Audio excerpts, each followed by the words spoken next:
doing a warm-up with Callie, I start with a little bit of speed. I do that with dogs that are high-strung, or for her, it was just to get her into a groove.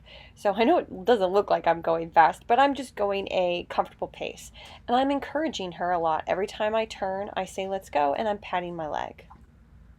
And basically, your goal is to start to slow them down very quickly and to get rid of your e-collar tap and your verbal let's go. You want to just do move when I move, stop when I stop, without needing all the communication in order for your dog to listen to you. So very quickly, I don't mind if she switches sides. She can even sniff while walking as long as it's not furniture or something like that, which is why I tapped right there. She was really lingering behind and she had been sniffing the chair. So I do tap e-collar to get the dog's attention. She's not in big trouble or anything. And then I try to slow them down and not need it at all. That's the goal. Once I'm in that zone, then I'm ready to layer on distractions. And again, the whole goal here is to really slow down your dog's heart rate and just get them more relaxed, but yet still able to pay attention to what you're doing. Now, on these pauses that I'm doing, it's a bit of an assessment to how the dog is doing. If I don't give them a sit or a down, do they do it automatically? Are they truly calm? Can they be bored? So I don't even look at them unless I need to address something. I look away and they just have to stand next to me. My goal is to do this patterning so much, at least 4 to 8 turns for every long pause, is to do it so much that every time I stop, they just lay down. Not because they think that that's what I want, but because they're just settling down. They're bored and they're relaxing. That's what my goal is. And she is hyper-focusing on some stuff. She's a little bored, just like looking around with very intense ears. So I tap the button there. And I need her to problem solve. Like she's thinking, what am I supposed to do here, right? And so I'm just giving her a chance to think. Now we did that for about 10 minutes. I thought she was pretty great. So then we added in just some fun place, come down, quick turns, recall into a let's go, just some fun random stuff.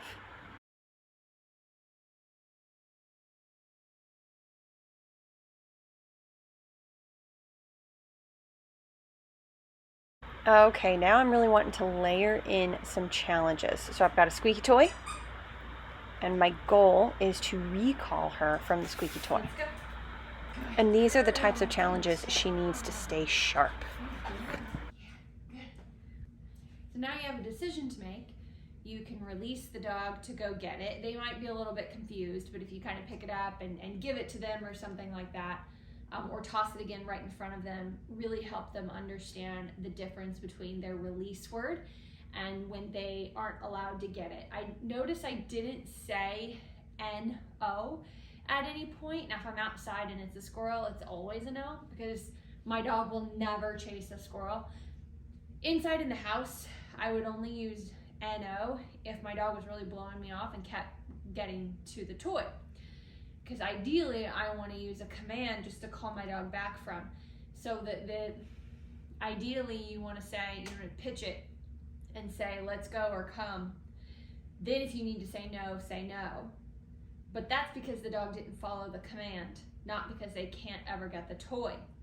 And that takes time for your dog to understand. It takes practice. Because you get that crisp to where you can walk by the toy, toss the toy, and only be able to do a verbal and not need e-collar before you say break and actually interact with your dog. This can be really confusing in the beginning and your dog won't grab the toy or they'll be confused, but if you do it enough and if they have enough drive, they'll completely get it. I have had dogs that have been so toy focused and they've never had any impulse control when it comes to toys. They've needed to be corrected, more serious corrections, and then they just need a break. Like I'll work them through it, but they won't get the toy again. 30 minutes to an hour, or the next day we do it again, and they'll take the toy again, but they're slower and more self-aware. And now they're listening to me so they can actually start to understand the release word of break or take it or fetch it up, whatever your release word is, versus you know, just heel or let's go or come, whatever it is you're doing with it, or place, and just throwing it around as a distraction. They should always wait for permission to go get it. So keep that in mind. That's your next step. But you may have a household where you have a dog that has resource guarding with kids, and that is not uncommon. If that's the case, I would suggest not allowing your dog to pick things up off the floor. Nope. Come. Down. See, just because my husband comes in the room doesn't mean she can get up and break her command and go say hi. He should even be able to say, walk back by and say, hi, Callie. Say, good girl, hi, Callie. Hey, Callie, good girl. You can come over. You can pet her. Why? Yo. Now walk away.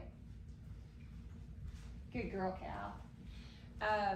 Things like that you want to practice. But anyway, you may need to be super strict where your dog is never allowed to pick things up off the floor. And if that's the case, I would only play with your dog outside. And even then, it would still be quite strict. They can't go and get the toy without their release word, okay? I would be very strict on that. I think that can go a really long way when it comes to dogs that resource guard to set that tone in the house. Some of the calmest homes I've ever been in with kids and with dogs is there's no rough housing for the kids and there's no play with the dogs in the house. It's only outside. I know some people can't always do that, and that's another can of worms. I totally get that. I've been in that situation myself. I trained dogs out of an apartment for years, so I get that. Those rules are a little different, but if you have the use of an outdoor space, having certain rooms and certain spaces represent different things is highly useful. But even when you are playing in the yard, you should still always have a high element of structure to it. And then if you have resource guarding tendencies in your dog, even higher challenges. And I wouldn't even use squeaky toys.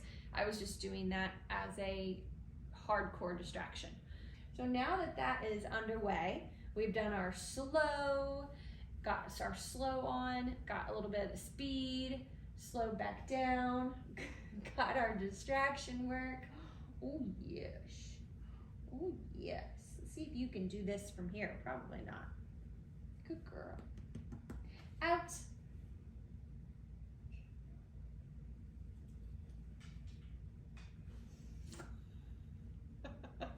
I think someone needs outwork with affection. What do you think? This is too hard. This is way too hard to start this off. We're gonna do some training tune-ups with her this week.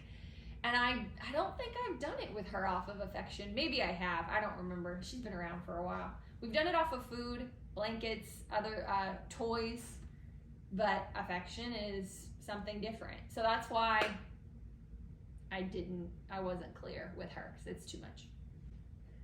It does tell me we need to work on it.